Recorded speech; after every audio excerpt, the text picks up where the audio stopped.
Hey everyone, welcome back to the YouTube channel God Would Do It For You. My name is Steven and I hope everyone's having a great week so far. And what we're going to be talking about today is the struggle to the promised land.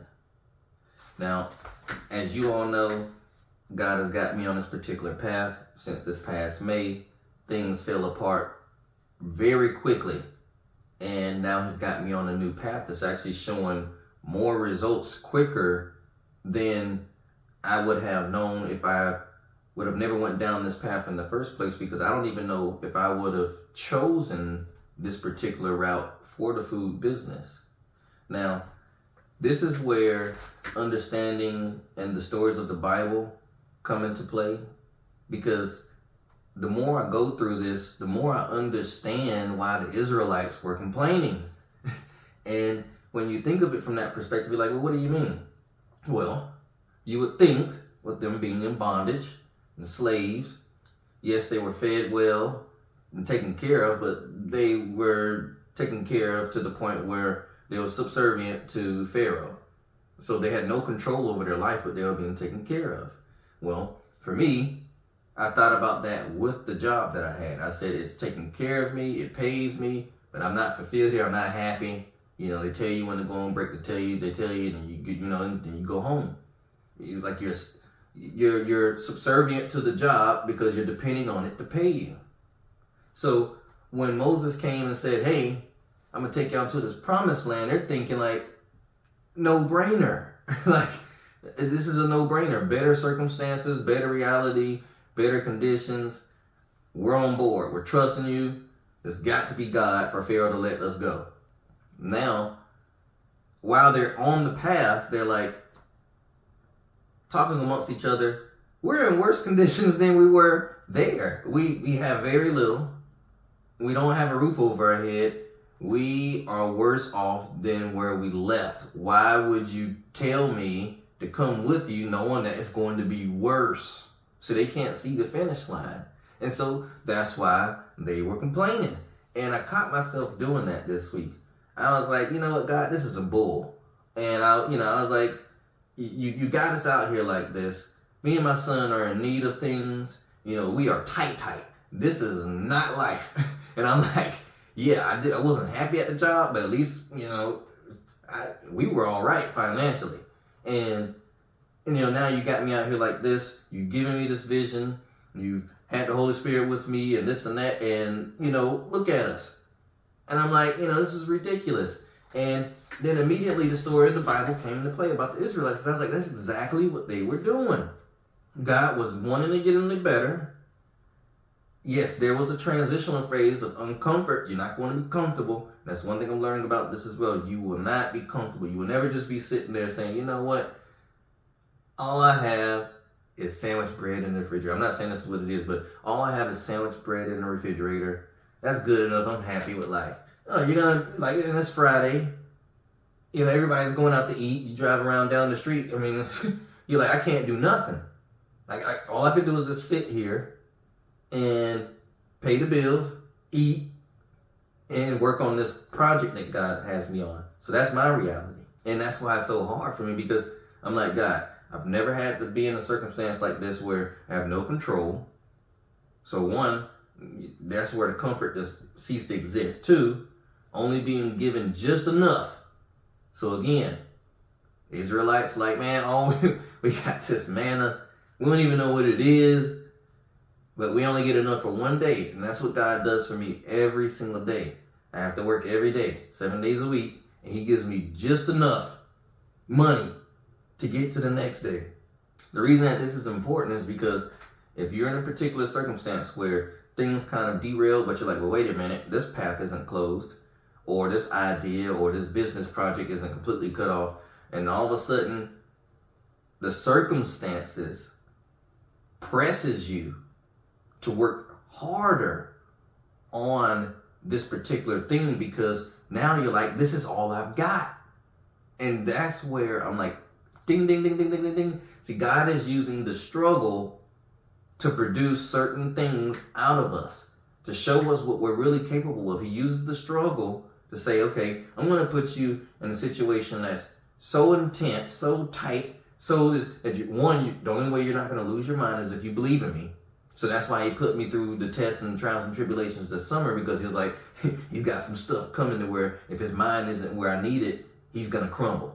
And thankfully, we serve a God that does not want us to fail. So he allowed me to go through those tests. So that way, when this particular time period came, where I'm like, all right, maybe September is going to be better. Then you're like, oh my God, please.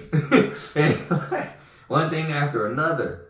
But the only thing that's kept me together is remembering May, June, July, August, and how he created impossible circumstances, bills disappearing, people giving me, he just created all these different scenarios, and every month had a different scenario. So he was showing me that, hey, I can do anything I want to make sure you are taken care of. But one thing I want you to know is that I am doing it. So the only way that you will believe that I am doing it is if I cut it down to the wire where you know I can't do it. There's the only person that's going to be able to help me is God. That's it. Once he gets you to that place of submission, then you start to endure the struggle, the mental of Satan messing with you, and then you dealing with your wants, needs, and desires, now competing against each other. You're dealing with lack. See, you're dealing with a lot of different things, and the only thing that can keep you solid is God. You got to know to cast your worries and anxieties onto him. It says this in the Bible. It says this in 1 Peter chapter 5, and we're going to jump down to verse 7. It says, casting all of your anxieties on him because he cares for you. That really does work. If you were to get on your knees, if you're freaking out internally, and you get on your knees, you go to that bathroom, you cry, whatever you need to cry, but you pray to God and say, God, I am freaking out. I want to cast my worries and anxieties onto you so that way I can think properly and be able to go about my day and be as productive as I possibly can. I kid you not, you will feel spiritually and physically a sense of relief come to you, and you will be able to go about your day. This stuff is real. This is real. Like, I'm trying to tell y'all, like, I'm experiencing this stuff with my own eyes, and I'm like, holy crap. Like, the Bible is a template. It's a template, and it's a book of stories of people that messed up prior to us, and they're trying to tell us, hey, this is what you need to know so that way you don't mess up as bad as we did. Because when we messed up, we had to pay dearly for it. Y'all got technology, you have all this stuff now, so there's no excuse for y'all. Plus, y'all have the book. We didn't even have a book. See, we have the advantage. We have the advantage, but we have to know how to utilize the material that God leaves for us to use. So now, all right, you're going through your suffering. You're realizing that you have no control and that you are in this situation until God brings you out. That's when the faith is being tested the most. It's to see how you handle the pressure of the suffering. And I kid you not, it's not easy. This past week was really hard. Like, just mentally, it gets sad, you get depressed, you get all types of things, and you're praying your butt off to keep steady. You got Satan throwing thoughts in your mind to kill yourself. It gets really intense. But I'm telling you, the one positive caveat that I can take from this, besides having God with me, is these results that my food business is showing. When he pushed me to content create, because I was like, how are people able to do this but I have a storefront or a food truck? And then I started going online, and I'm like, well, I could do that. My food looks good. I'm creative. I produce music. I could do it. See, I would have never thought to do that. See, I was trying to sell physically. I wanted that hand-to-hand interaction. And God's like, see, he's not going to go along the path that's more feasible, less costly, and he has the highest probability if I don't dismantle this over here, so that way it will push him over here. The results that I'm getting on my videos, I've seen pages that have been posting for a couple of years now, and their views are not like my views. And I know you're like, well, the views, don't worry. In another video, I'll get to the particulars on why this is important and how lucrative this will be when God launches it.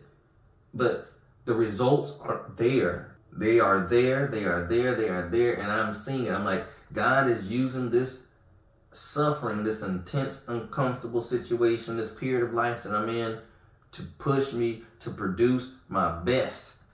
Because I just don't know how I would do if I was comfortable.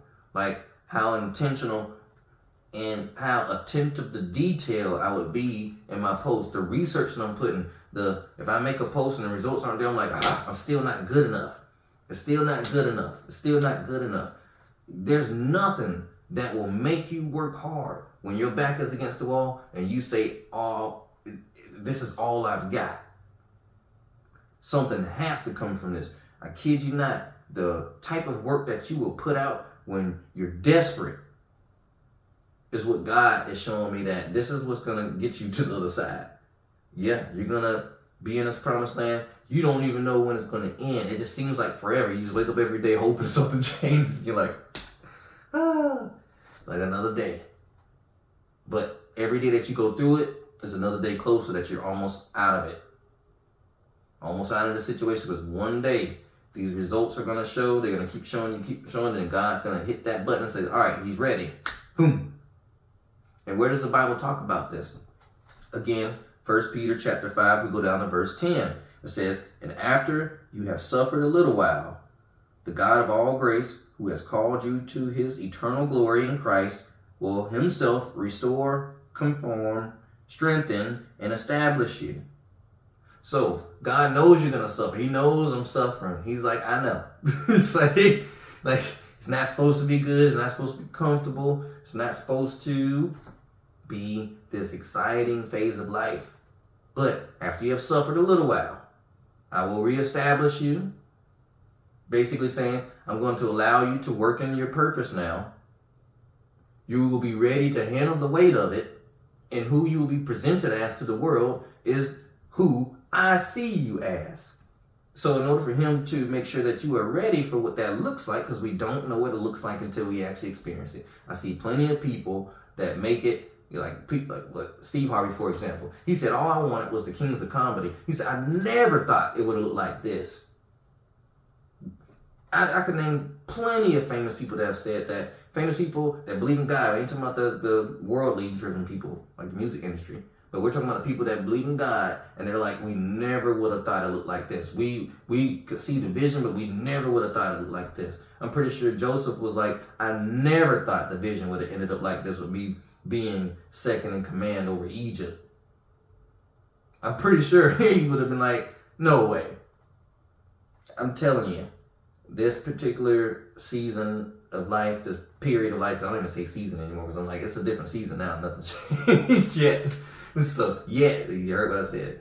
But nothing's changed yet. But what I'm looking at is, I'm going to have to continue to endure and suffer. And one day, I'm going to make a video, and life is going to be totally different. That's what I know. I can see the vision in my head, so I know things are going to be real good. I just have to make it and not give up. And that's the hard part, because if you want to give up, you're like, I got to find a job. It's just like, I got to find a job. This is bull. This is crazy. He's got us out here like this. You're going to be saying all types of stuff. You're like, what in the world? The person down the street's just fine. They don't care about God. And you start looking at everything, because you're so uncomfortable. And you're like, this is ridiculous. I can't even go buy me a cup of coffee. You're going to be tight. It's not going to be easy. But I'm telling you, if God has put something inside of you, he does not want it to be easy. He wants you to be the best that you can be. And the only way that you're going to show yourself what you are truly capable of is by being put in these crazy situations that God puts us through, persevering through it, and also staying focused enough that you can still be intentional and give your work 110%.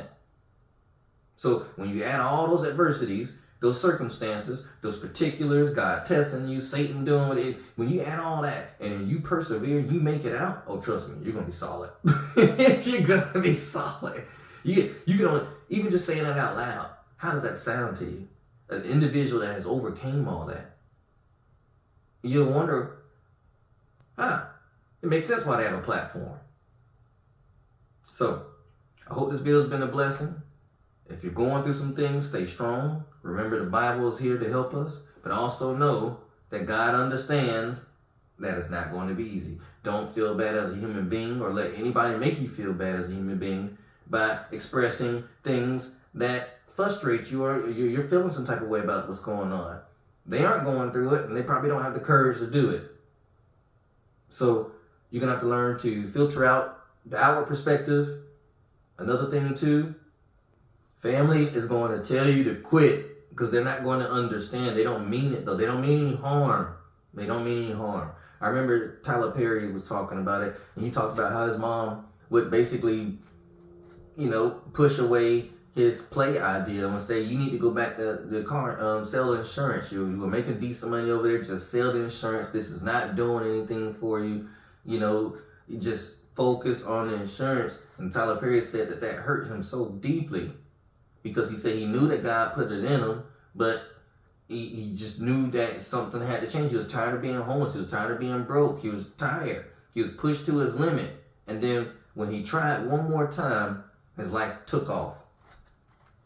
Sometimes God will test you even with the people that's closest to you. You know how many times my mom and my brother and family different be like, come back home, this and that. And I'm like, well, why would God give me all the money that he gave me this maid and not tell me to go home? I'm like, no, I'm not doing it. I'm like, he should have told me then to go home. Don't send me home now in a crappy, messed up situation. Like, no. So for me, I'm to a point where there is no, it's either you proceed forward with the unknown of how much time it's going to take, or you can backpedal, you can quit. I can go back to college, and it's going to take 4 years. And it's going to take 4 years, and I'm still not going to be making the money that I feel like I deserve, I should be making with the amount of time and effort, my capabilities, and this and that. And so for me, it's just more worth it to continue going forward and dealing with the hell that God gives me than to go back and give up. So you have to ask yourself, what is what God has put in your heart and in your mind, this vision? What is it worth to you? What are you willing to do to get what you want? What are you willing to endure? Are you willing to do whatever it takes? Nothing crazy. But are you willing to do whatever it takes to live a life that you never thought was possible? I am. And I'm going to experience it. I gotta make sure I don't quit, don't freak out, and I gotta make sure I persevere. So again, stay tuned.